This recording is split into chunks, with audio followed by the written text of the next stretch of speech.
It is just a huge honor for me today to be podcast interviewing orthodontist Adam Schulhof, DMD. He's the CEO and co-founder of Grin and an orthodontist at the Schulhof Center at Kinder Smiles Orthodontics. He combines more than 2 decades of orthodontic expertise, which includes pioneering the latest innovations in orthodontic technology.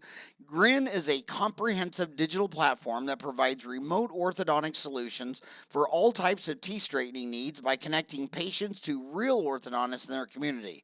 These digital tools allow doctors to virtually reach into their patient's mouth, which are the key to healthy teeth at scale. Adams guides Grin's orthodontic vision, oversees appliance creation, and spearheads industry partnerships. He's a University of Medicine and Dentistry. He got his DMD at New Jersey and his orthodontics from Columbia University College of Dental Medicine. I'm pretty sure neither of those schools are accredited. I think they're did they ever get accredited? There are only a few practices in the world that deal exclusively with lingual braces. Dr. Adam Schulhof owns one of them. We did a story on him on OrthoTown magazine. My gosh, COVID, I don't think you saw it coming. And what did that do for Zoom Dentaltown user base? I mean, basically the post doubled when they were shut down for a couple months. How did COVID affect your world? So you can imagine, just like every other dentist out there, right? Suddenly we're at a point where none of us know what's going on. Everybody's talking about, oh, it's only for 2 weeks, right? We saw how that worked out. And here we are with hundreds of patients, can't see them, can't, barely treat them. We don't know, this whole, if you remember a year ago, right around now, it was like only emergencies, not emergencies. What constitutes an emergency? What are we going to do? So, it affected orthodontists tremendously because forgetting about just emergency appointments in the world of general dentistry, we had active appliances going on in patients' mouths, moving teeth that we expected to get these patients back, 4 weeks, 6 weeks, 8 weeks down the road, and now we couldn't. So it's not just a matter of things going wrong in patients' mouth, it's a matter of we actually needed to somehow get into some patients' mouths and deactivate things, right? Or be able to communicate with them how to do so. So it was a disaster for everybody across the board. But it had to really help. And then your website, is it get/grin.com?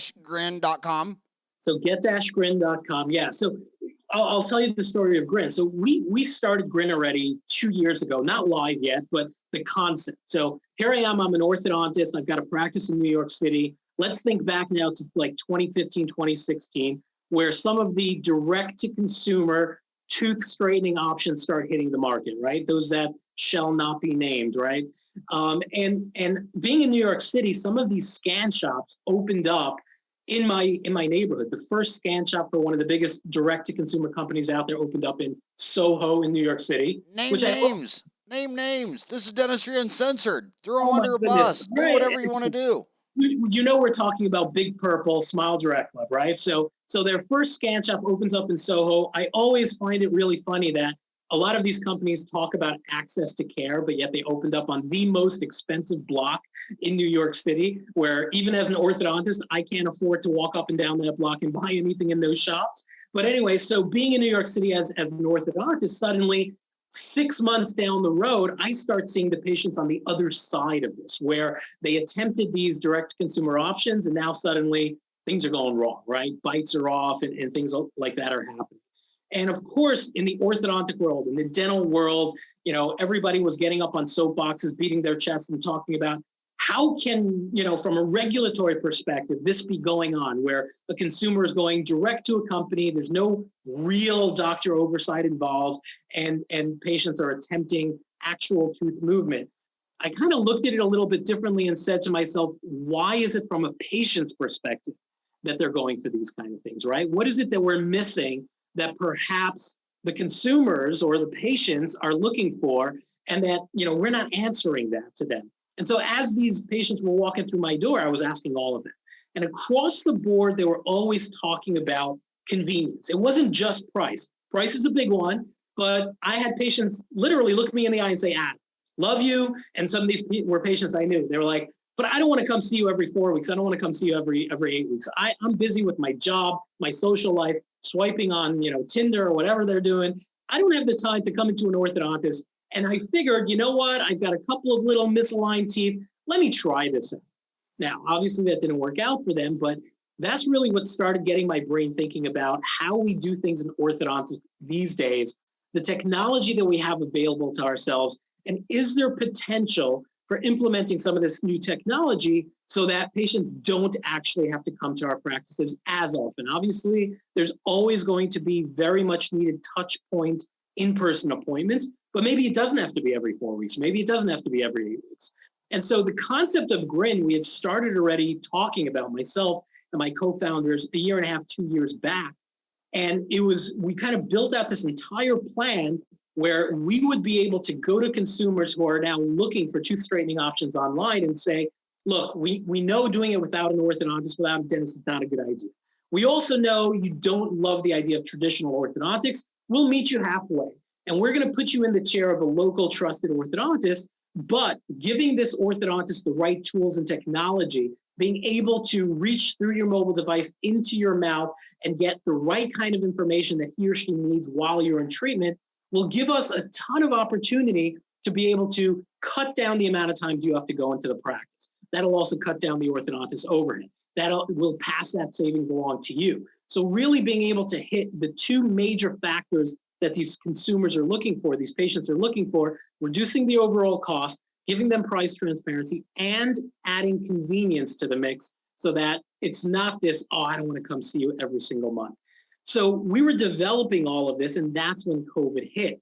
And we hadn't yet gone live with anything. And we realized that the technology that we were developing would live perfectly in this COVID world because we had an attachment for a phone. We call it the Grin Scope, that a patient attaches to their phone. They have an app on their side. They're able to take a quick video of their teeth, and within 10 seconds, it's over on the orthodontist side. The orthodontist can then communicate with the patient, tell them exactly what's happening in their mouth, where they need to go from there, what needs to be done from there. And so from March through September, we really worked our butts off to get through manufacturing, regulatory, obviously dealing with the FDA, all of those kind of things that we needed to do so that we can bring it live to patients, to consumers, to doctors, so that we had the solution. And so we released it officially beyond our beta testers in September. And of course, even coming out of the quarantine now, where orthodontists actually live in a world in many states where we can see the same volume of patients through our doors, through our chairs on a daily basis, this is helping tremendously because we're reducing the amount of times and the amount of patients that need to physically walk through our doors. Dude, this guy was published in Bloomberg. I posted, even dentist visits go remote during the COVID-19 pandemic. Patients are sending smartphone videos of their teeth to dentists over the internet. My gosh, man, you made Bloomberg. I never have. It's kind of like Chuck, the only guy who's made Harvard Biz Review in dentistry isn't even a dentist. It was Chuck Cohen of Benco. And that's what I called him up. I said, dude, you're my idol. But tell us about the my homies right now. They're commuting to work. They're not reading the Bloomberg. But talk about that Bloomberg article that came out October last year, 2020. Yeah, so this was, as I mentioned, in September, we went live. We went live to the world. And the way we did it was, I said to basically all of my colleagues, and I went out on Facebook and some other forums. I'm like, guys, we have the solution. A lot of you guys have been asking us when it's going to be available. Here it is. We partnered with 3M at the time to distribute a couple of thousand scopes to orthodontists nationwide. So every orthodontist got like 10 scopes, so they were able to at least get some patients on the platform, be able to remotely monitor them. And it got picked up by Bloomberg. Bloomberg was looking at, everything happening during the pandemic. Obviously, telehealth has now been pushed to the forefront of news, and nobody really was talking about it from the perspective of teledentistry. And so Bloomberg picked that up, and they came down to the office. They did an interview. It was fantastic. And to them, it's kind of like they understand the concept of telehealth because when you're talking to a doctor, diagnosis is really conversational. What ails you? Here's a script. Go. But they're like, how are you going to treat a patient through the mobile device? And that's where it was easy enough to explain to them, hey, this is still about, especially in orthodontics, diagnosing, being able to talk to the patient about what's happening in their mouth and get them in when the opportunity is needed for them to get through the door. But Bloomberg picked it up, CNBC picked it up. I had to wake up one morning like 5 a.m., did one of these with CNBC, which was fantastic, which got us kind of more news from there. And it just spiraled from that point in time. You know, it's of key interest, especially during the pandemic, to a lot of people. And it also is forward facing to the future, because this is really how we can start interacting with our patients, as long as it's tempered with the right approach, where patients are in the chair when they need to be, but they can also be treated virtually when that can happen. So, by the way, on that article, I would love you forever if you could send me that the moving mouth video image in the video. Can you send that to me? Absolutely. Because on Dental Town, you can post the actual video, and I think that thing is just so hilarious. So basically, not to throw you under a bus, but here's what one guy, I'll read two posts after this. He says, "I will be the first to say it. You can't do braces via an app. I'm so tired of hearing all this stuff. You can't do dentistry teledentistry." What do you say to my buddy on Dental Town that said that? I say, I absolutely agree. Nobody's saying anything about doing braces via an app, right? I can't reach through the phone and put braces on your teeth. However, what I can say is that, for example, if a patient is in class 2 elastics, right? They have an overbite, underbite, whatever it is. What happens? We get the patient to come in. So now think about this for a second. Mom makes the appointment, takes time out of her day. She's picking up kids from soccer. She's doing all these other things, grabs the kid, sits in traffic, gets to the practice. Kid sits in my chair. I look in the kid's mouth and I'm like, "Have you been wearing your rubber bands?" The kid's like, kinda, right? And I'm like, "You gotta wear your rubber bands better." And they leave. And mom's like, what happened, right? And the kid's like, "I have to wear my rubber bands better."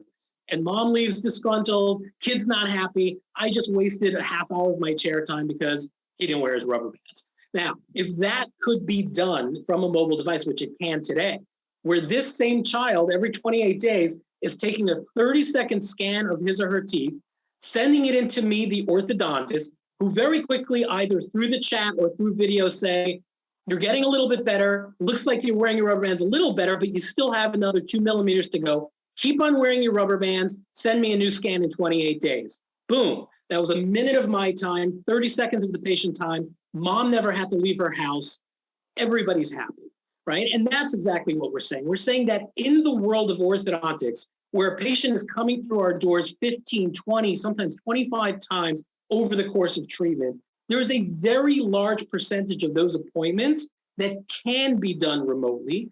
And not only the appointments being done remotely, but if I, as an orthodontist or somebody on my staff, is visually seeing this patient more frequently than some appointments are, what we're finding now is, whether it's hygiene, elastics, all of the other various things that a patient needs to do during treatment, they feel like Big Brother is watching them. Moms are feeling like they're more in tune with what's happening with treatment, because instead of just waiting in the waiting room until the kid kind of trudges out of the appointment, now it's on the app. There's a video, there's text, there's everything that's going on in the patient's mouth, and they're totally. So that's what we mean by being able to practice orthodontics remotely. It's a hybrid situation. It's a let's use some technology that exists today for the benefit of the practice, the doctor, the patient, moms of patients, etc. Oh my gosh. And then the next comment after that was even more brutal. It says, "The fact of the matter is, iGens are afraid of face-to-face interpersonal communication and hope that everything can be done on a smartphone so they never have to interact with a human being. That generation is doomed."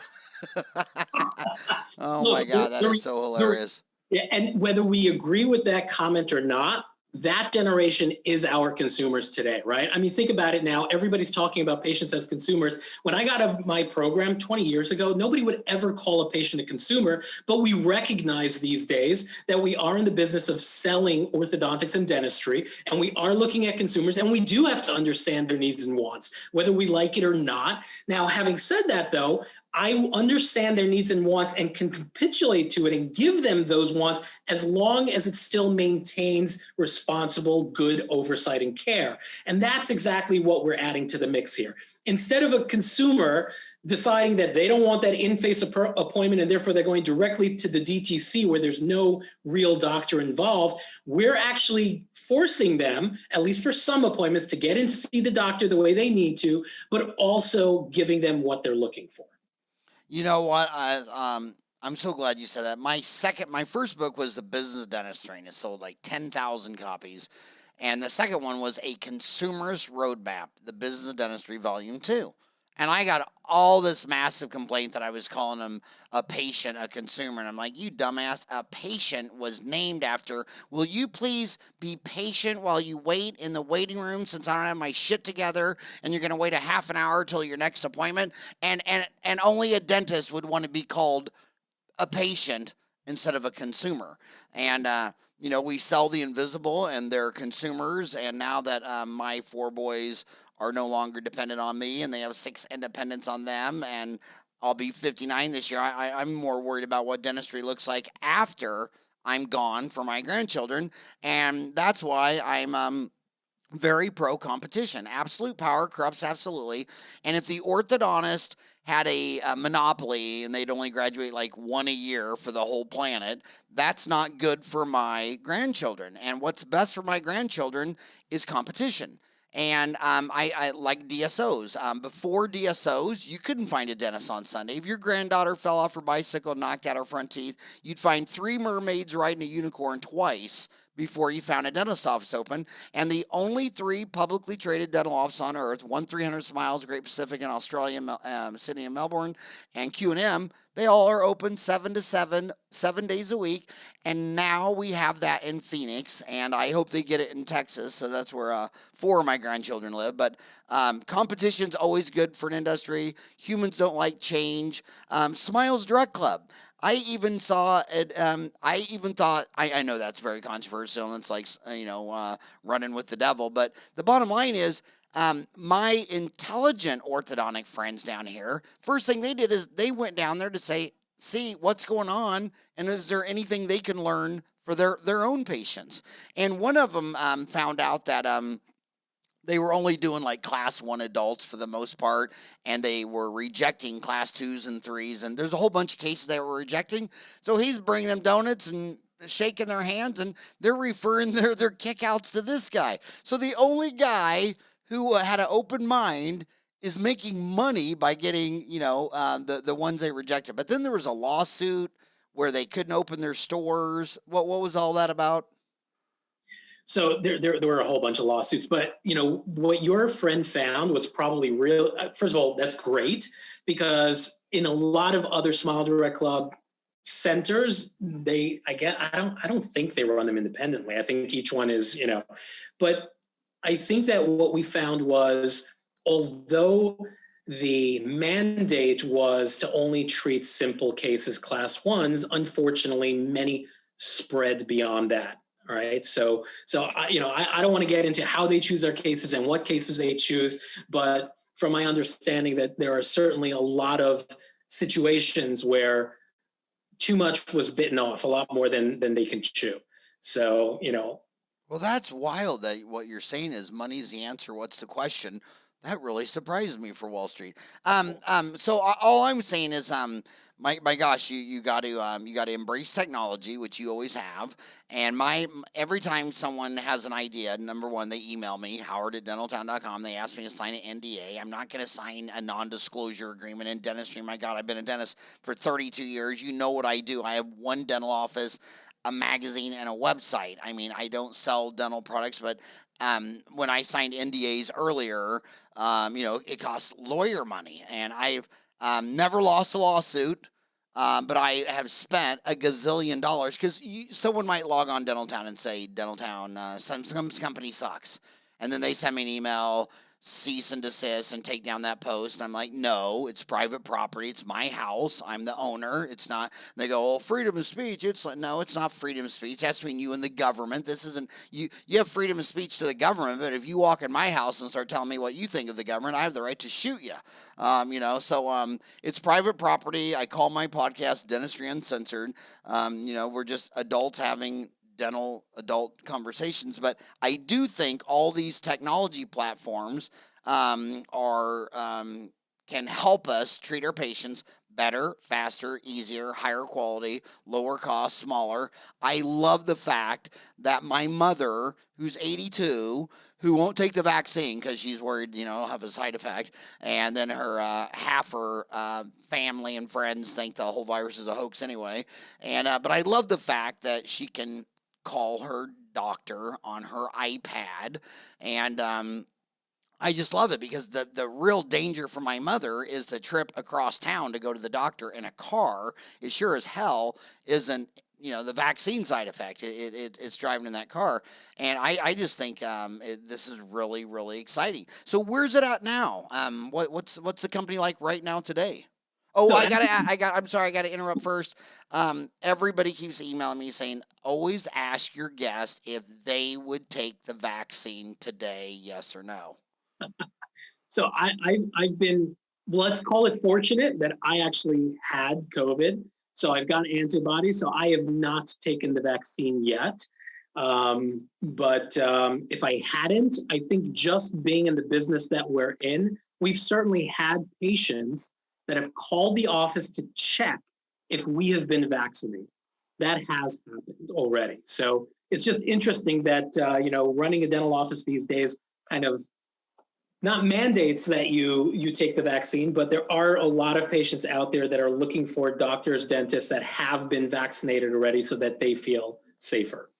And just to repeat for myself, this is not a commercial from Grin. He didn't pay to come on the show. I've been begging him to come on the show, and he finally came on the show. So now go back. How is Grin?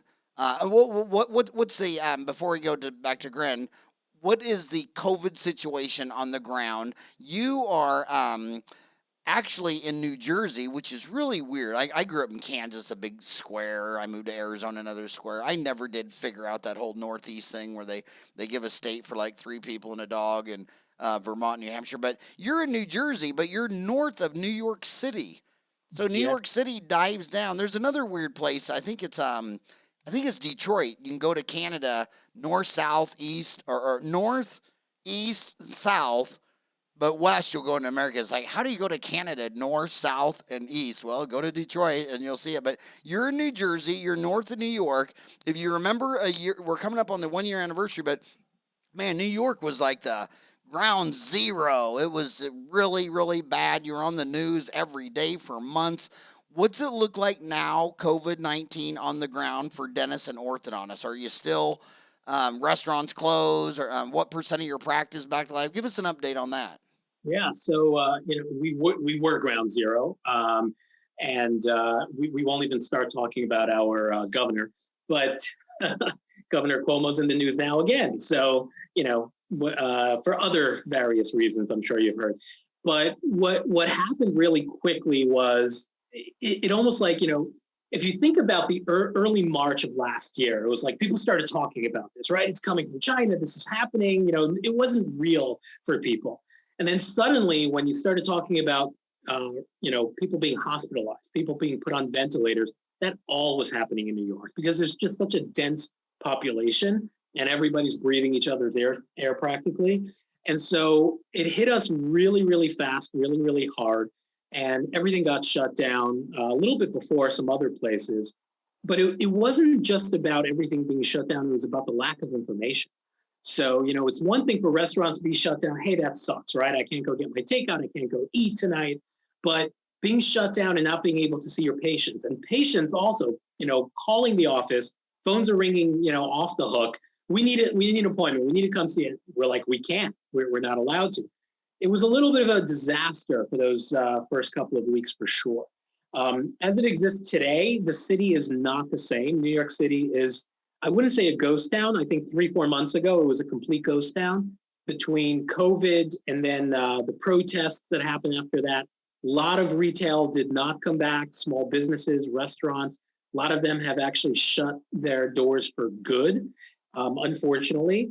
And as far as dentistry goes, from what we found anyway in our practices, over the summertime, it picked up again. But I think that was also a big backlog of what was going on prior to that with patients not being able to get in. And then come September, October, things started slowing up again, So Right now in our practice, we're seeing about 60% of the patients that we were seeing pre-pandemic. We do skip a chair in between patients. So we've got, 5 chairs running normally. Now we're seeing 3 chairs.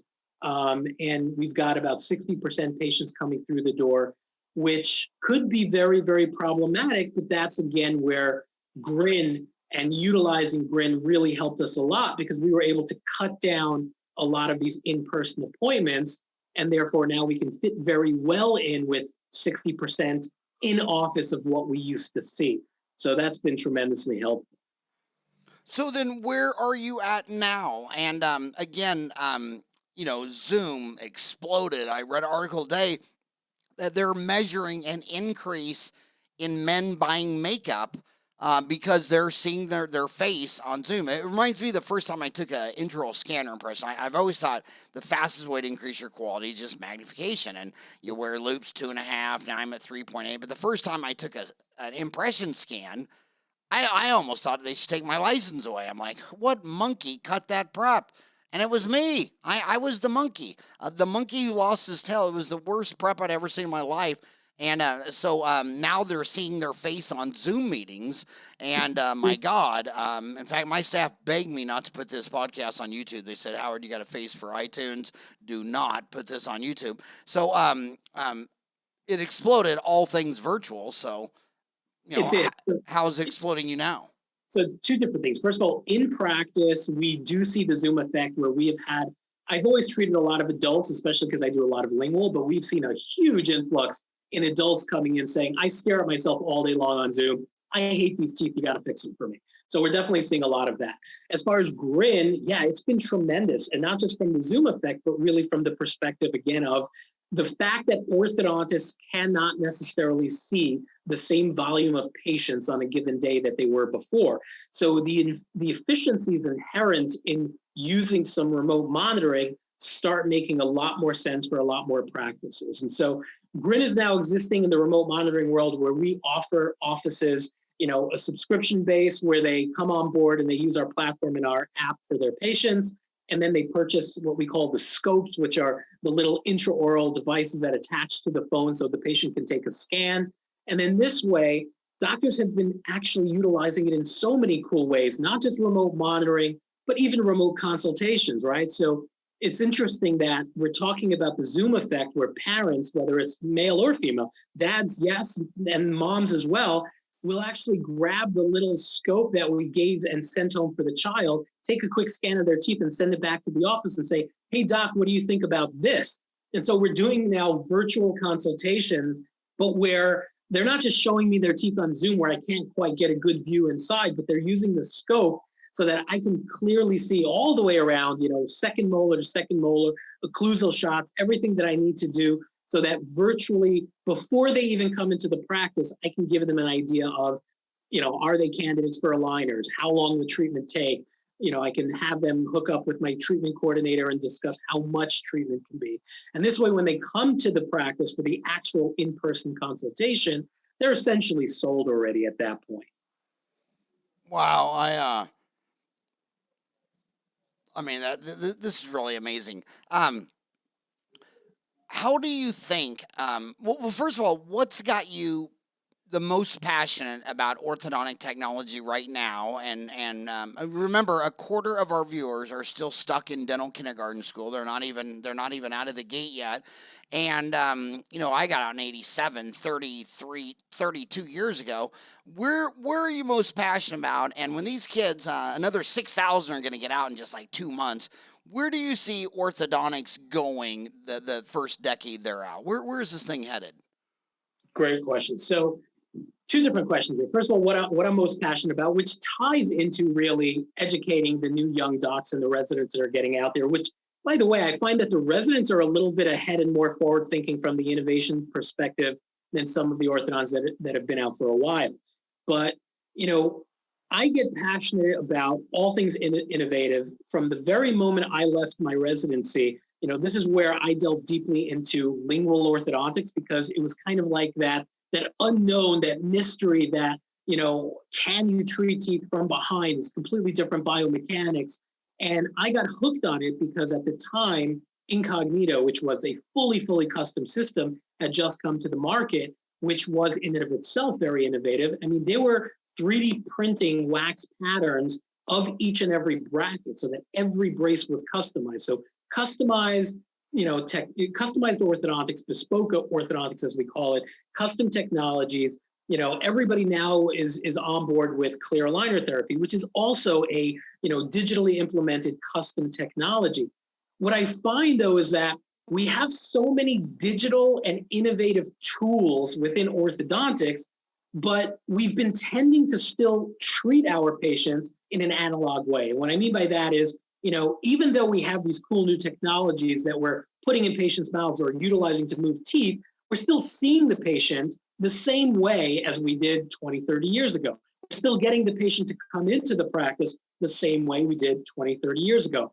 So that's really where my passion lies, not just in being cutting edge and innovative and in technology and how technology can benefit our practice and our patients, but really how we as a specialty and how we as dentistry start changing to accommodate, and not just accommodate where I mean accommodate as a bad thing, but accommodate in a good way what consumers are looking for, what they're wanting, their journey through orthodontics and through dentistry. That's really the kind of stuff that excites me. And when you think about the young docs coming out there, they're the same ones that one poster was making fun of on Dentaltown, right? That's the generation that has everything from their mobile device, wants to order it immediately, have it, dropped with a drone right on their doorstep in 20 minutes. That's this generation. So they actually get it a little bit. And so they're somewhat more open to the fact that dentistry and orthodontics is changing. What we need to do is to make sure that as it's changing in the right way and it's changing responsibly, right? So there's the change and there's the ability for a patient to reach their phone and get their teeth treated, but without a doctor. Or instead of circumventing the doctor, we do it in a way that actually connects the patient to a doctor and what kind of brings that doctor-patient relationship together again. And actually, even though, and this is really the way I see Grin, even though the patient is physically in my chair less, I'm actually interacting with the patient more because I'm interacting with them the way they want to be interacted with over their mobile device. And so it's kind of like less appointments, but more responsibility and more oversight. The funniest video I ever saw on social media is a drone delivers a package to the front door, and it's this drone with 4 helicopter blades, and of course the dog goes out there to attack it, and it's obviously a mess, but it's a joke and it's funny. But God, I still laugh at it. Here's what I say to the kids. Remember that when I grew up, GM hired lawyers who collected bribes to pass laws that you couldn't import Japanese and German cars. And when I was a little kid and I walked down the street on a Saturday, every third or fourth garage was open and dad and brothers and uncles were in there trying to fix this piece of crap. And then finally, GM had 50% market share, and that's when they changed the laws to let import competition. And competition and checks and, which is in business, checks and balances, if you call it government, is just the only thing we've got. That's why I like DSOs. That's why I like anybody competing. That's why I'm a member of the ADA and the AGD. That's probably why you're a member of the American Orthodontic Society and the ADA. It's all about competition. And if you look at the areas that can't compete, it's housing. They're too expensive in the United States. Healthcare and government. It's the only 3 places that don't get any international competition, and we pay too much for too little. And my big gripe on healthcare is that we never had a problem affording healthcare until about a century ago, when the government set up 50 state boards and they closed down all the med schools, dental schools, delicensed everybody, and said you had to apply. Your school had to apply, the doctors had to apply. And right now in Arizona, if the Americans drive down across the border at Yuma to go into Molar City, Mexico, to get great quality dentistry for less, but when one of those guys comes up to an area like Guadalupe, which I'm across the street from, with 25,000 Mexicans, Mexican Americans, Indians, Yaquis, the board will call the mob and they'll go arrest that guy and they'll put him in a cage and they'll deport him. They'll treat him like an animal, which is why doctors make the best bucks. And what I'm hopeful about teledentistry is that it'll bring in some international competition. If it's 2 o'clock in the morning and you're my granddaughter, and you don't know what to do about your tooth, and you go to a teledentistry platform, and someone who's awake on the other side of the world, where I got a friend that hires a full-time dentist out of Manila at $4 an hour US, and that lady told me that she could never make that kind of money in Manila, and I'm like, are you kidding me? Because of the currency and all this kind of stuff. That's all good.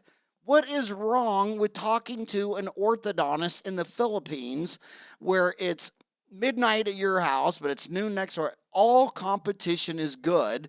And if you want to get a bill pass in any democracy in the world, you have to go collect a bunch of bills, preferably Benjamin bills, $100 bills, and they always pass laws against the consumer. Even Adam Smith said, whenever you see two businessmen together, they're conspiring against the masses. It's all about money, money, money. And I think teledentistry is going to finally allow international competition to an industry that's never been competitive, because the mob kept the competition away. Do you agree with what I said, or do you think I'm just nuts?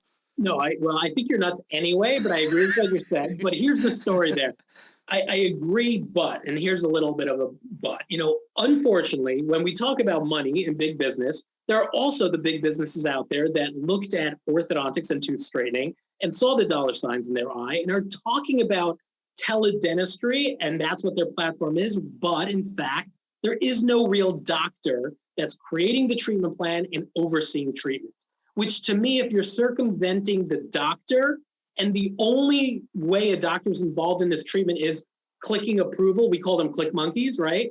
And never seeing that patient again and never following up and never making sure that, the treatment plan is adhered to, you're taking the doctor out of the picture, and it leaves the world of healthcare, it leaves the world of dentistry, and it just becomes some kind of, call it cosmetics or something like that. And that's the only issue that I have. With some of the companies that call themselves telehealth or teledentistry, if the doctor is truly involved and it's a real doctor, I agree with you, whether the doctor is here or in Manila or whatever it may be. But when there is no doctor involved and really it's a tech that's running the show, and they're just using a doctor's license, and then when a patient has an issue, they're talking to a dental team, we'll call it, which really was a high school kid that they hired for, minimum wage, that's not healthcare. So that's the only thing we need to really keep an eye on, and to make sure that at least we're calling a spade a spade. And when when you and I talk about teledentistry, truly doctor is involved and the patient is getting to talk to a doctor. And it's so, well, first of all, I know on OrthoTown, the orthodontists are going to want to know your contact information right away. How can some orthodontists on OrthoTown contact you? What would be the best way? It's adam@get-grin.com. That's the best way. Okay, and your website is get-grin.com. Yep. And to be clear, this is only for orthodontists, not general dentists on dental down, right? It's for orthodontists currently, but as you talk about how much application we have with teledentistry and dentistry, we are actually working on lots of great things that can help our general dentist friends as well.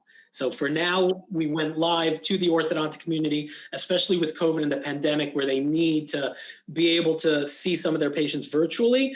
But it was kind of like we came to market very, very early and quicker than we imagined because of the pandemic to be able to bring these solutions. But our broader going live, the way we always planned on going live, will be happening over the next couple of quarters.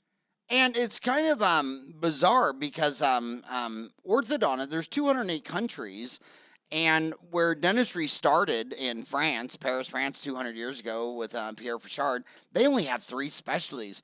Out of the 208 countries, it's like 150 don't have any dental specialties. You're just a dentist, which is a specialty of medicine, by the way. Dentistry is a specialty of medicine. Orthodontics is a subspecialty of dentistry, which is a specialty of medicine. But how many countries even recognize orthodontics as a specialty? It's a good question. I don't even know that. Oh, I stumped him. My God, we need a bell, Kyle. Ding, ding, ding, ding. How we finally stumped. And your name, Schulhof, actually means German schoolyard. And you did something that's incredible, which is you hold multiple orthodontic patents. In fact, you're the co-creator of the 3M Incognito Light Appliance System. And I'll tell you what, I don't know what country you're listening from, but in the U.S., getting a patent is impossible. Because they want competition, and the only people that get patents they're either freaks in math, physics, chemistry, or biology. So which one did you go ADD in? Was it math, physics, chemistry, or biology? I was never a math guy. I was more of a biochem guy. But okay. Yeah, math was the reason I decided to go into dentistry. I'm like, I want to avoid math. And then I went into dentistry. I'm like, oh shoot, there's a lot of math involved here. But I think with the patents, it's really also just a matter of truly having some novel ideas, right? So you're right, extremely difficult. But if it's a new novel idea that really puts a spin on something that nobody else has had yet, then it still takes a lot of time, effort, energy, and money to get it through. But thankfully, we've been successful on a number of occasions. Okay, it's Dentistry Uncensored. It's my job to throw you under a bus. What do you say to orthodontists who says, it's companies like you that make my job more competitive and less profitable and less how they see you as going from the good old days to now I'm working for minimum wage, more hours, and what do you say to that guy? So we bridge that gap because what we're bringing really is, number one, orthodontists understand that they have a ton of more competition these days, but the competition is no longer just other orthodontists and general dentists doing orthodontics, but now it's also these other direct-to-consumer companies where it's not just about being competitive, but it's also about these companies, unfortunately, are to some extent maltreating some of the patients that end up going through that process. What we're really bringing is, we're giving consumers what they want by taking that consumer, catching them before they end up in a DTC chair and putting them in the chair of the local orthodontist. So right there, an orthodontist may say, oh, you know what, I don't want to join Grin. That's totally fine. You don't have to be a provider on the Grin platform. You can completely continue to practice the way you've always practiced, but with the realization that more and more patients and consumers are looking for all of these kind of things and may never end up in your chair because they're looking for these kind of things. But on the flip side of that, I'm not decreasing the amount of compensation they get because I'm actually giving them efficiencies by reducing the amount of time the patient is physically in their chair, reducing their overhead. And so here we can pass along savings to a patient because the highest cost within an orthodontic practice ultimately is chair time. And if we can minimize the amount of chair time that an orthodontist has to have on a per case basis, then we can also pass that savings along to the consumer, be more competitive, be able to attract more consumers, and at the same time make everybody happy. So that's really what we set out to do. Does 100% of the orthodontic community have to agree with it? Absolutely not. I think that there are enough orthodontists out there that are starting to recognize what's happening on the market and also recognize that the technology that we're offering is just something that's going to change their way of practicing for the better. It's actually going to make their lives easier. They're not going to work harder. They're going to work smarter, for, that corny line goes. But, it's the kind of thing that we're bringing what consumers want. We're bringing to the orthodontist efficiencies that he or she actually is looking for in their own practices. And we're making certain that the patients ultimately are getting taken care of even better. When you talked about innovation before, one of the key concepts was better treatment, right? It's not about cutting the orthodontist out, but rather bringing the orthodontist and the patient back together again and making sure that the orthodontist has the oversight that he or she needs, even if it's from home. So what would you say to an old dog like me who actually thinks the first clear aligner market or whatever was lingual braces? When they came out with clear aligners, I said, they've been talking about this for 3 decades. They didn't want their braces to see, so they put them on the inside. There's probably not 10 experts who ever lived who was in your category on lingual braces. I mean, you were the guy. We did a feature on you on this in Orthotown back in 2014. When we in the orthodontist degree, there are only a few practices in the world that deal exclusively with lingual braces. Dr. Adam Schulhof owns one of them.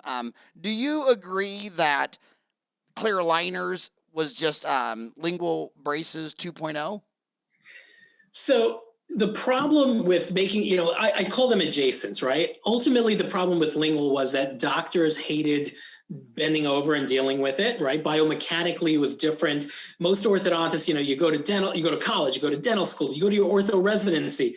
You don't want to sit there and become a student again and learn an entirely new, biomechanical system. So that was part of the issue. Clear aligners are kind of like lingual 2.0 from an aesthetic perspective, but as you and I both know, most clear aligner cases are now getting a ton of attachments on them, right? So we tend to get a lot of patients that are like, on the commercials, the aligners are beautiful, teeth are straight, you don't see a single attachment. And then my friend has clear aligners and there's an attachment on every tooth. She or he might as well have, ceramic brackets on. And this is where these consumers are looking for lingual braces, because then truly you're looking at virgin enamel. You're not looking at attachments. You're not looking at shiny plastic. I think there's place for each one of these appliance systems. There are a lot of patients that don't want to deal with having any kind of brackets on their teeth, lingual or labial. And then there are, on the flip side, a lot of patients that are like, clear aligners, I know myself, I can't be on top of putting this clear aligner in every single day, taking it off when I'm eating, remembering to put it back on again. Compliance is a huge issue there as well. So I think that all of these appliances really still have their place. And the way I tell it is, when you're looking at a patient and you're diagnosing the case, you're diagnosing the biomechanical problem, right? The malocclusion. You're thinking about how you're going to fix it. But then you've also got to diagnose the patient's actual psychology and what the patient is looking for and what they can live with, because this may be a 6-month, 12-month, 18-month, 24-month journey. If they're not going to be good about putting these aligners in and out over the course of 18 months, for example, then they're not a good, they're not a good candidate for clear aligners. And now you've got to glue something to their teeth and take away that responsibility. So I think that as an orthodontist, it's about having all of the right tools in my belt and being able to apply those tools in every specific case, both from a perspective of how to move the teeth and then from a perspective of what this patient is looking for. And I'll throw myself even deeper under a bus about thinking that clear aligners was lingual braces 2.0. First of all, the lingual braces, you're right. It was just every friend of mine that's an orthodontist said doing them was just impossible. I mean, everything's backward, upside down. But I actually didn't. I saw the patients where we called the tongue Curious George. It found the linguals and it would play with them, and they couldn't make themselves stop playing with it with their tongue. And they would come in, and the end of their tongue, the tip of their tongue would be hamburger. Did you ever see that? Or licking the back of it, and they couldn't stop. Did you ever see that? So when I got into it, it was already in the world of Incognito, which was a fully customized bracket. So what we were finding is that with the older systems, yes, we saw that where, we would tell the patient, you'll get used to it in a couple of weeks. And then, oh my goodness, the entire course of treatment was a problem. But with Incognito, they made it so custom that the brackets sit perfectly against the tooth that you really saw it for the first 2 to 4 weeks. And then after that, because the patient couldn't take them off, they had to acclimate, and they did. And usually with most patients, I would say, don't call me for 2 weeks. You're going to hate me. And then after 2-3 weeks, when you start getting used to them and you're now seeing your teeth move and you're loving it because you don't even have braces on the front of your teeth, so your teeth are just improving magically, that's when you can pick up the phone again and call me. And it really, in all of the years that I've been doing lingual, I think, thousands of patients, I've had one ever that needed me to take them off after that 2-week period. I'm a businessman. I got an MBA from ASU. I was seeing the other thing that the young kids, they love the metal brackets and the colorful rubber bands. We had a couple patients, and we had one where the orthodontist where she cried so hard that she wasn't going to get braces that my adorable Canadian orthodontist put some brackets on her teeth so she could have the school colors and all this stuff. Then when everybody's coming out with like, oh, clear aligners, no one wants to be seen. I said, no one wants to be seen. It's a social status. Kids figured out in an hour, this is a $6,500 elite Mercedes-Benz I'm walking out of my mouth. And I never saw the market that any of these kids in grammar school and high school didn't want braces. You totally got that right. It depends on the age of the patient. It depends on the social circles of the patient. To this day, there are still even adult patients in certain geographies and certain social circles that braces are a status symbol and they don't want aligners, right? What we found was that when Invisalign started turning up their marketing towards teens, it did get popular with the teens, but the younger kids, like the kids that needed to do phase ones, they were all about the braces. They were all about the colors.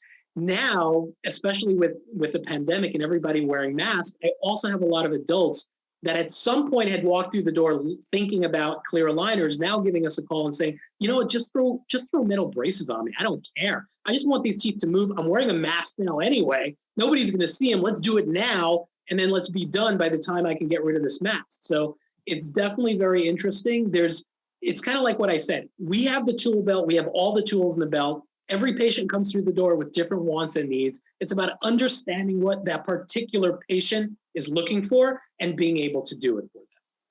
So not only did you get in Bloomberg, I want to go to another Grin CEO.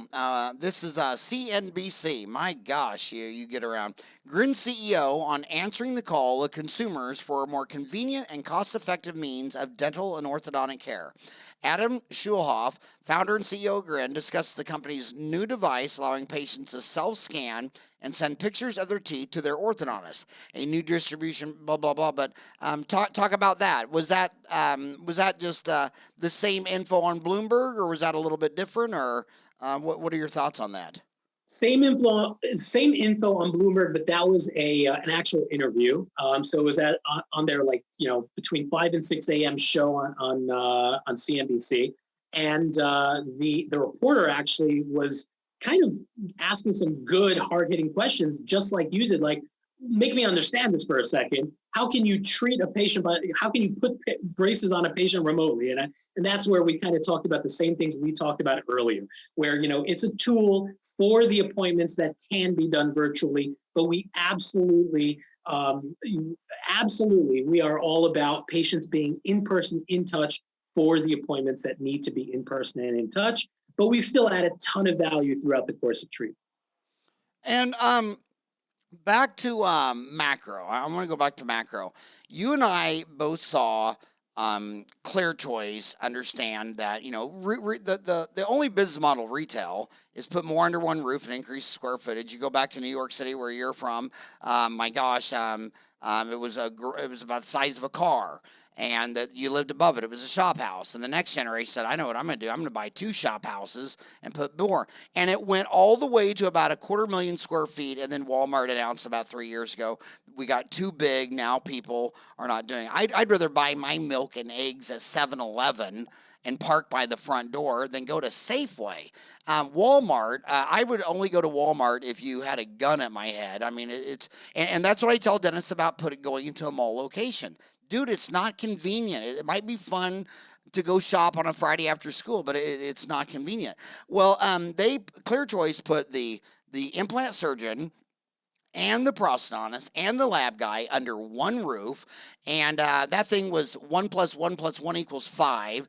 They were doing about 18,000 arches a year for $25,000 a piece. It's one of the biggest things. It's been bought and sold like 5 times. Finally, gosh darn, Bob Fontana, the CEO of Aspen, bought it, and I totally get it, because Aspen's the only DSO. All the other DSOs from Heartland Pacific on down, they all are targeting the nice suburbs. They gave up the rural because they can't get doctors in their rural offices on any given day. 10% of them don't even have a doc in the box. And they're going to the suburbs. They want 60,000 median household income or above. They're going after the really good high-class suburban dentist, and whether it's MBT, they're all saying. But Aspen was the only one who said, we're going to go where they ain't. They don't do Medicaid, and they went into the low-income areas, and they put a lab tech in the box, and I lost my own uncle as a patient. He's like, I'm not going to you. I have to go in the morning, and then I don't pick it up till afternoon. I can go right up the street to Aspen and sit there and read the newspaper. I'm like, really? They have newspapers? Are you shitting me? They really have. That was the most. But and now I'm seeing the same thing in your industry, where if you're a mother enough, remember, moms make 85% of appointments for kids on the stats I see.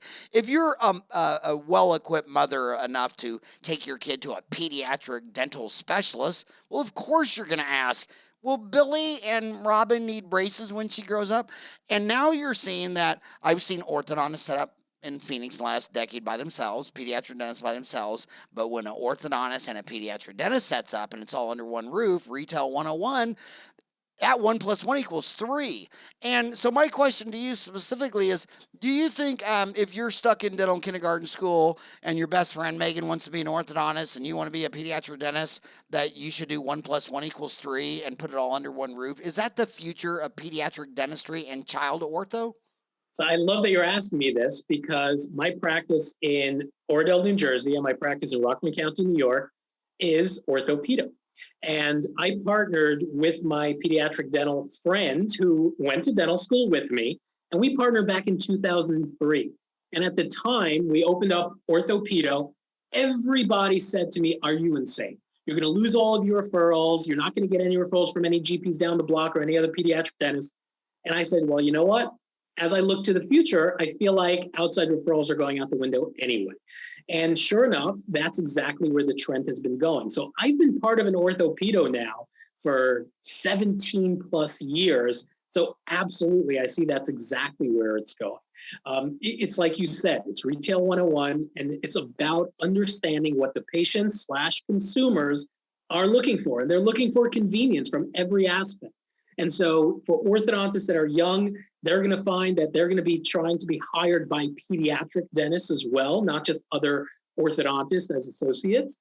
But also, if you've got a buddy that's a pedo, it's a great opportunity, because that is exactly where things are going. Look, from the perspective of the orthodontic market now, you're also seeing these OSOs opening up, right? Where orthodontists that are in competition with each other in a town actually join forces and then start buying up the next town over and the next town over, and all join together as groups.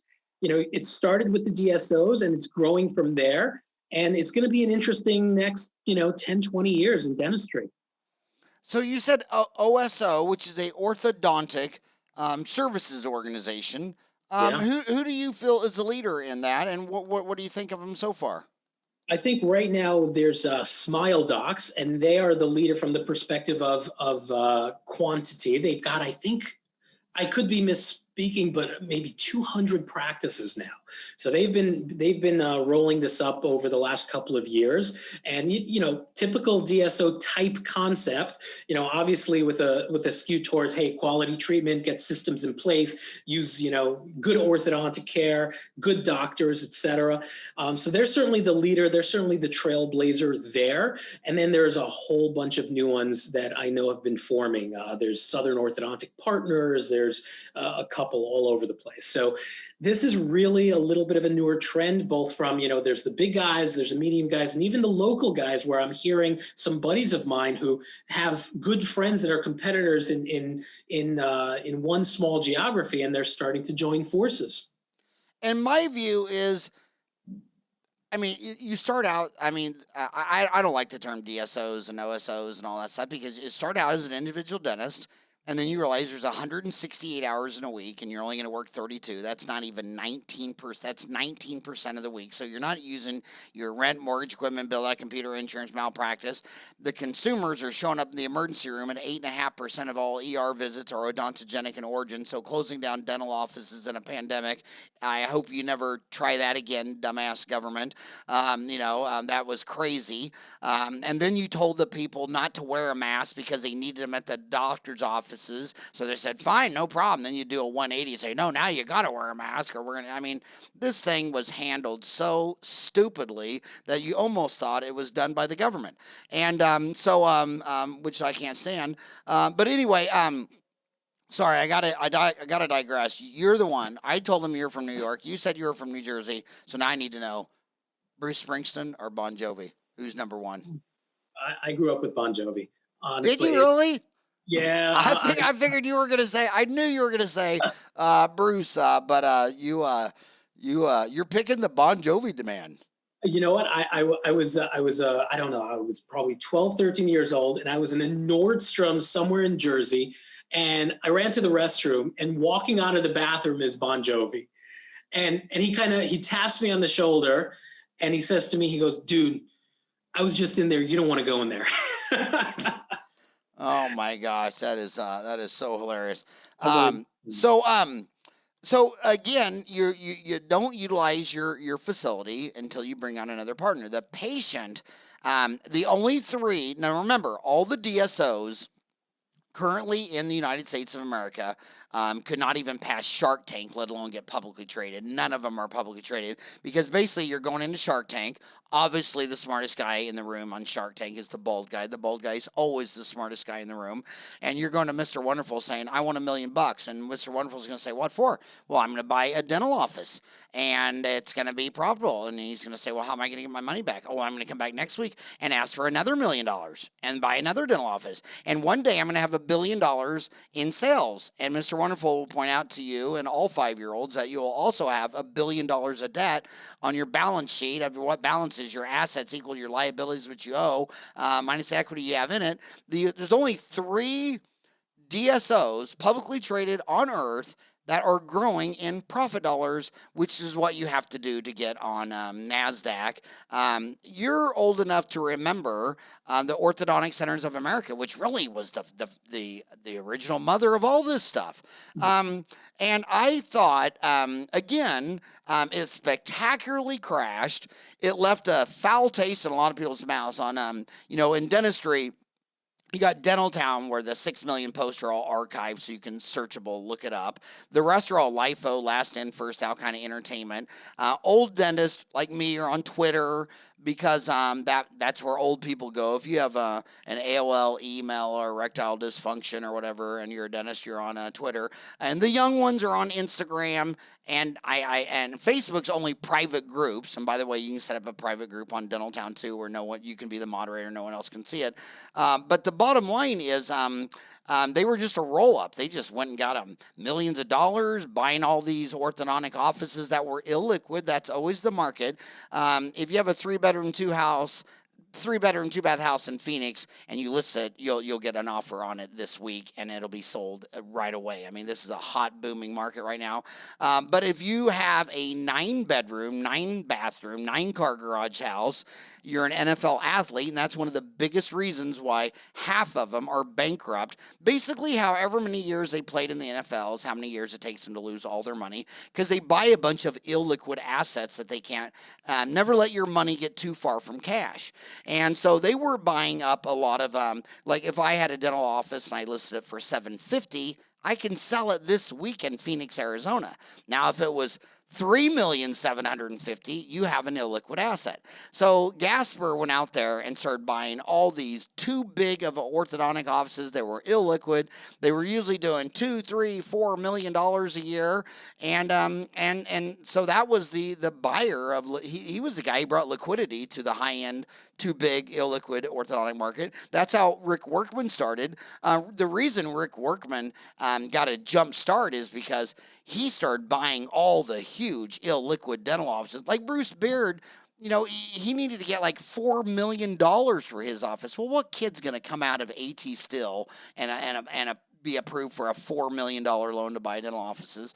Again, I think what Orthodontic Centers of America did for me alone is, my gosh, the orthodontist said, well, it's $6,500 and I need a third down. And Gasper's like, a third down for what? You need a pano, a Ceph, and study models. That's like $3. Even if you put brackets on them, those are $100. Why the hell do you need a third down? Are you going to prepay a third of your rent, labor, mortgage? Are you going to prepay your staff a third of the treatment? I mean, it's like getting your hair, nails, and teeth done every month. All of our costs are monthly. We pay our bills monthly. We need our revenue monthly. I still think, deep down inside, I may be a cynical bastard, but I still think the reason the orthodontist wants to see you once a month is because he pays his rent once a month and his bills once a month, and that was one of the insights that Gasper did was he said, 0% down, 0% interest, no patient finance denied, $199 a month, and you're in ortho. And then when you got in there, they kind of slowed it down a little. The first $199 was a pano Ceph, and then next month you came in and gave $199. They did the consultation, and the next deal, maybe they spread it out. But he was just like Walmart in that Sam Walton was the one who pioneered the return warranty, because he said they're not lying. They bought a shoe and the heel fell off. And I'm not going to pay for this, and she's not going to pay for it. When that shoe guy comes back to sell me another 10 pairs, I'm going to give him this one back. So he pushed quality up the supply chain, and I think Gasper really brought home dental orthodontists, consumer financing, and everybody had to rethink, why do I need a third down? And when I got my MBA at ASU and I talked to my professors about that, they said, well, why would anybody intentionally build an economic barrier to entry that they don't need? You would think you would want to get that customer in, and if anybody can lock up their customer better than anyone, it's someone gluing on brackets and wiring their teeth together. But what did you think of Orthodontic Centers of America? And if Gasper Lazara or his two sons that are dentists and orthodontists that were listening right now, did he bring anything to your mindset? Was Get Grin or the Schulhof Center at Kinder Smiles Orthodontics? Did Gasper influence you in any of those ways? I think Orthodontic Center of America, it influenced the entire market, because you are right. It finally got orthodontists thinking a little bit more as entrepreneurs, as businessmen, starting to understand these kind of things. It wasn't the specialty's fault. This is how things had always been done, right? It was a 24-month payment plan, and there was a 25% down, et cetera. So I think these days within the specialty, there's a lot more flexibility there because that mindset has been changed. I think there were a lot of problems with OCA aside from that, and part of it was, getting students into orthodontic residency programs and then tying them to working for him in practices, all of that other stuff that was some of the bad stuff that ended up happening. But from a perspective of, orthodontists, just like dentists, right? We go to school, we go to 4 years of college, we go to 4 years of dental school, we go to 3 years of orthodontic residency program, and never took a single business course in our lives. And then get out there, and if you purchase a practice, now suddenly you're an entrepreneur, you're in charge of payroll, you've got HR, you've got, every other aspect of running a small business, plus you're the talent within the business. And that in and of itself has been problematic for years. And now there's a lot of residency programs that are changing that, and they're offering some more business-oriented courses. There's a lot of orthodontists that have gone back and gotten their MBAs, et cetera. But that, I feel, has only been in the last, 10 years or so. When you go further back beyond that, orthodontists didn't really know, but they were also in this golden age of orthodontics where the money was coming in and they didn't really have to think about it that much. So it was a little bit of a different world back then. It really is a different world. And another thing that Gasper did, which I thought was just I couldn't believe it. I mean, the guy was he was fearless in what he thought, and he was a traditional supply and demand.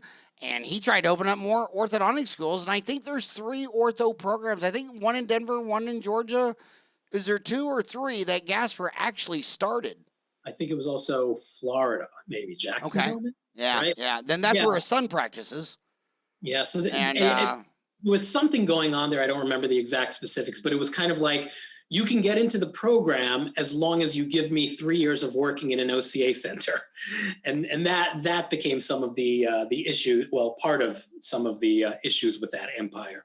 Well, I mean, to tell you the truth, I'm Irish, and to get out of Ireland, we did our family tree. A lot of them were indentured servants. To get out of Ireland, they had to give you 7 years just for the boat ride from Ireland to Boston. And everybody thinks Boston's where all the Irish live. Actually, half the Irish went to the South.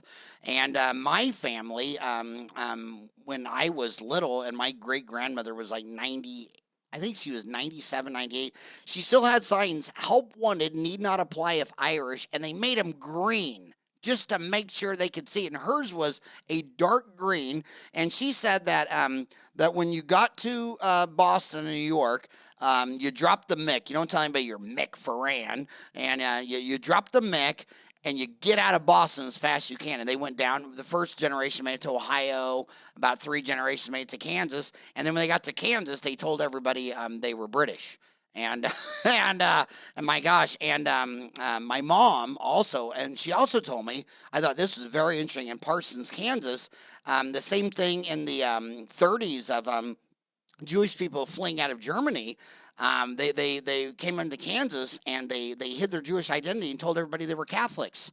And lots of them didn't even admit that they were Jewish until they were on their deathbed. And my grandmother was telling me just how it was so weird back then. So think of things like that when you're yelling at people, build a wall and keep immigrants out and all this crap like that. And then I look in your own damn family tree. My whole entire pedigree came here before Ellis Island was even open.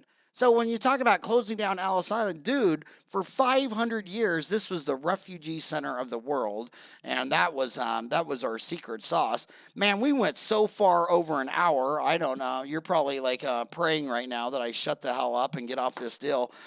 What did I well, can I keep you for a couple overtime questions? I still got just a couple questions last. They're in dental kindergarten school. They're reading about orthodontics, and there's nothing wrong with the question. That's why the number one complaint about Dental Town is anonymity. I mean, who is this person? Smiley tooth, show your face. They don't have to show their face because what's bigger than you is dentistry, and you're a dentist, and dentistry is bigger than you, and there has to be an online format to ask a stupid question. I've lectured 1,000 times. Every time you say, okay, any questions? Nope. Okay, well, let's take a potty break. And then 20 people come up and have a secret question because they're afraid of their damn colleagues.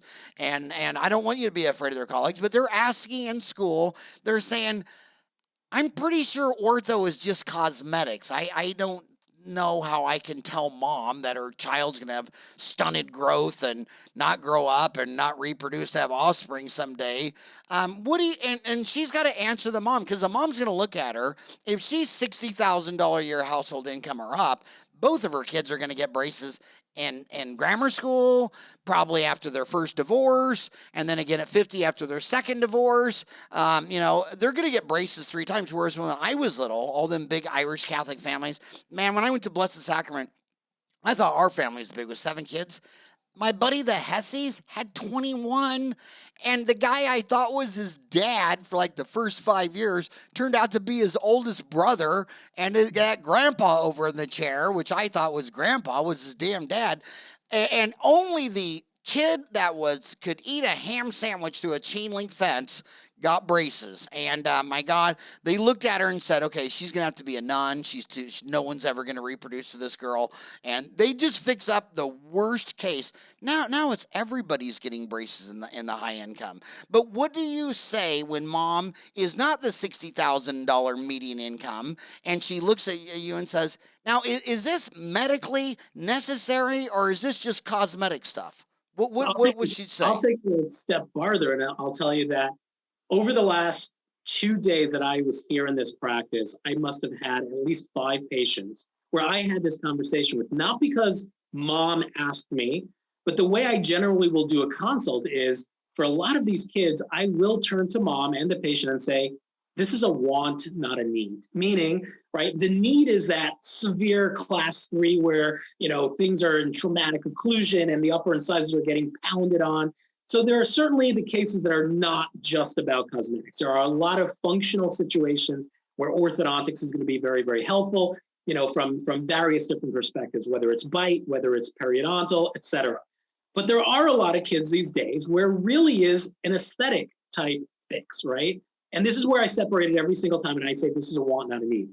And most of the time, I shouldn't even say most of the time, I would probably venture to say every time, or at least 95% of the time, moms and dads are like, we want the best for our child. And even though this is only cosmetics, and even though this is only a want, we still want to go ahead and do it. But they very much appreciate the fact that I turned to them and I told them this is a want, not a need. And I also tell them, no orthodontist should tell you have to have braces. You're not a bad parent if you do not have braces for your child in this situation. However, there are things that we can fix. There are things that we can make aesthetically more pleasing. And these are those things. And that's really the way certainly the way I run consultations, and certainly the way I feel like most of my colleagues do. And so, it's just about, like with anything else, it's being honest with the patient, really explaining and communicating with them what they need, what they don't need, what they could have, right? Not every patient needs a veneer, but yet there are a lot of patients that want veneers, et cetera. So it runs throughout all of dentistry. We have things like that are similar. And I think in orthodontics, it's the same. It's really just about always doing what's best for your patient. And that even means communicating the right way with your patient and really giving them the real deal. Okay, another thing, I swear, I got a couple left. Hang on. Is I found it rather bizarre. When I was a freshman in dental school, the professor, Dr. Bernard Butterworth, loved that guy. He was my favorite guy in there. And he gave us this one deal. He just made an off-the-cuff comment the first day. He goes, and by the way, if you're going to become a dentist and you're going to learn dental anatomy and physiology, remember that a million years later, no one's going to find your kidney, liver, and pancreas, but they're going to find them damn teeth. They're 98% inorganic rock. And if you become a dentist, man, you're halfway an anthropologist. And I ran up to him after class and I said, are you serious? And he goes, I knew this would pique your interest. And in fact, Howard, I brought you a book, and it was called The Naked Ape by Desmond Morris. And I just love that book. But I find it bizarre that the anthropologists beat orthodontists to the market of saying, hey, we don't see all this when you go back 1,000 years in these sapiens. And they look at all your patients today, and they look at everybody going back 1.6 million years. And by the way, Lucy, a 40-inch tall, 40-pound chick or whatever, she's at ASU. And so the anthropologists, they're looking at you saying, dude, something's not adding up. Sapien didn't have this problem. In the last 200,000 years, what is the number? 108 billion sapiens lived and died. And the anthropologist is like, I don't think they had any of these issues. And then you look at the 8 billion people that lived in the last century and they go, they have all these issues. So the anthropologists are asking you, what happened?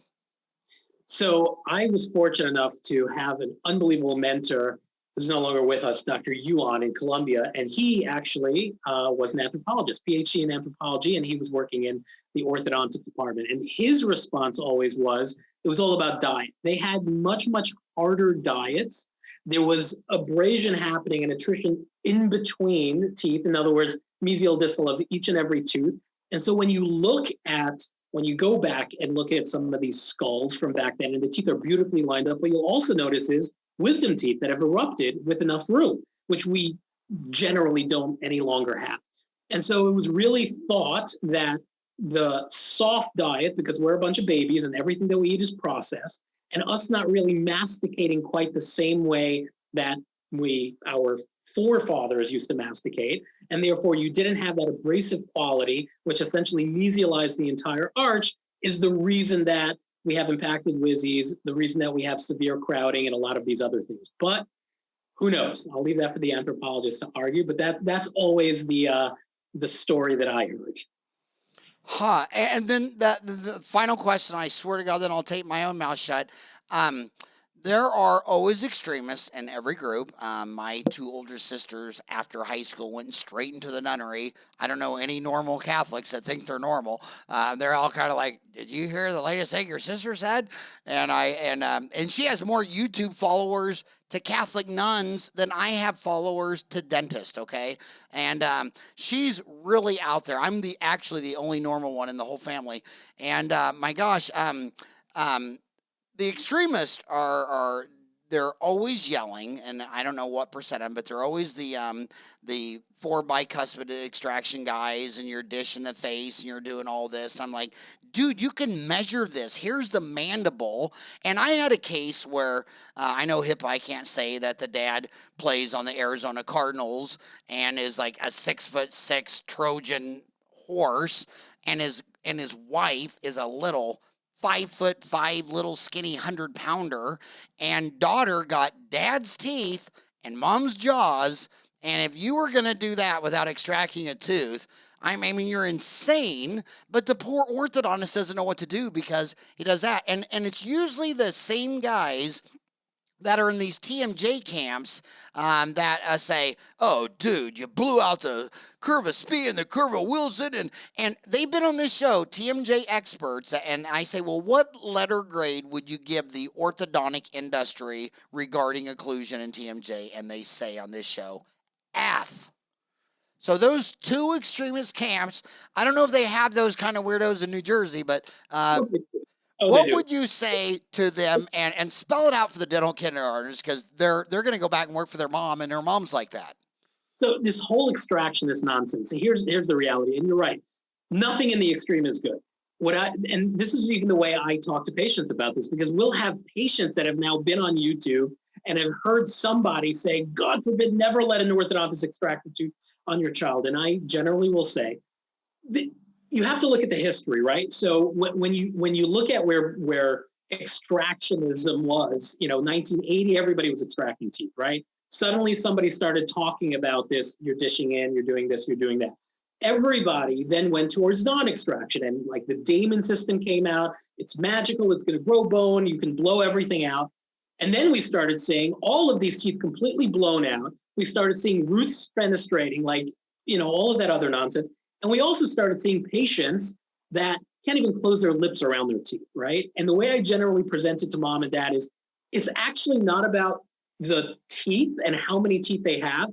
It's about balancing their profile, balancing their lips, and making sure that the teeth are over bone and not outside of bone. I have the technology to be able to straighten out all of these teeth without taking a single tooth out, but I won't do it. And I wouldn't do it for my child, because I'll give you straight teeth that'll look really pretty if you're looking at the model on the table, but in your daughter's mouth, she's going to look like a donkey, because the teeth are going to be jutting out this way. There's just not enough room. It's completely outside of the bone and outside of the housing. It's a matter of, even now, it used to be the TMJ extremists. Now it's the airway people, right? So it's the airway people that are saying, oh, if I take out 4 bicuspids in a completely crowded case, which is not going to move that lower incisor any farther back, I'm constricting the space for the tongue. The tongue is somehow choking the patient and they can't breathe anymore, and I've just destroyed their life. No extremism is good. At the end of the day, you have to do what's right for every patient, and you have to center teeth over bone. And if it's not over bone, then you're doing the patient a disservice, right? And you can play with that a little bit, right? There are certainly borderline cases. But if a patient is severely crowded and I take out a bicuspid, I'm straightening out those teeth essentially in the same place.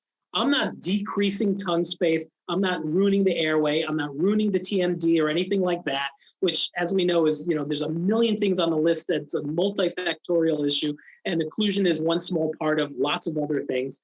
And so extremism in any way, in any shape, manner, or form is never a good thing. You've got to look at every patient individually, treat the patient to where they are, where their teeth are over bone, where their lips are in their face. And that's essentially how I, describe it to parents. And I can tell you, I've had a lot of parents come in yelling and screaming about non-extraction. And when I describe it the right way and I show them what's happening, and I show them that, and I basically say, I can do this non-extraction, but look at where the lips are going to be, look at where the teeth are going to be, they always agree to the extraction, right? And I'm not an extractionist. I will attempt to do non-extraction cases all day, every day, as long as it maintains facial balance and the teeth over bone. And on these borderline cases, kids, remember that borderline case you can go any either different way. But if they're borderline personality disorder, they go right out the front door. And also, the young kids are probably wondering why they're not seeing the sleep apnea in tall people, and that's obviously because taller people sleep longer in bed. But hey, man, it was just an honor to have you come on the show. I know you're busier than a one-armed dentist and didn't have time for any of this stuff. But Adam, thank you so much for coming on the show. It was just an honor to podcast you. And you're welcome back anytime you want to come. I could listen to you for 40 days and 40 nights. I hope you have a rocking hot day. Thank you so much. You as well. All right, buddy. Have a good one. Take care.